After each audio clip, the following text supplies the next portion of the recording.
On peut se poser la question. Pourquoi cela?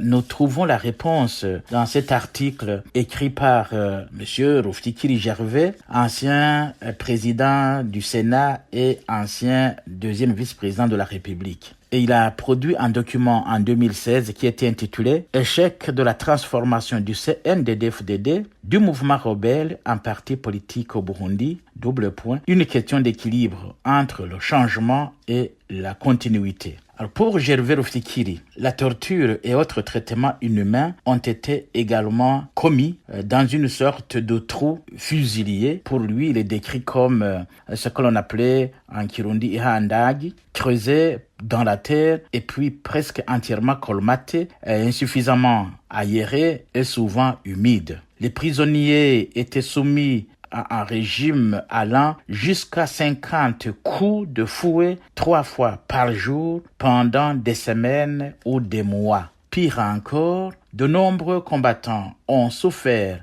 et sont morts de tortures cruelles, notamment selon la méthode d'enterrement partiel décrite ci-dessus. C'est à la page 16 de ce document. Donc voilà, le CNDD-FDD justement, qui a échoué de se muter, de se transformer d'un mouvement rebelle en parti politique véritable, qui est appelé à gérer convenablement l'État, a gardé des méthodes de punition qui ont été observées quand ils étaient en guérilla, selon M. Ruffikiri. En fait, ces pratiques, notamment, depuis d'ailleurs que le CNDD-FDD au pouvoir, souvenez-vous de ce qui s'est passé à Muyinga en 2006, lorsque 40 prisonniers ont été arrachés de la prison pour être jetés dans la Ruvubu, sur une perche traversant chaque corps, comme si c'était des brochettes. Donc, c'est pour dire que c'était des traitements cruels, inhumains. Et nous avons observé ça depuis 2006. En 2015, je crois que ça a été le paroxysme de la chose, où il y a beaucoup de personnes qui ont été tuées et qui ont été torturées.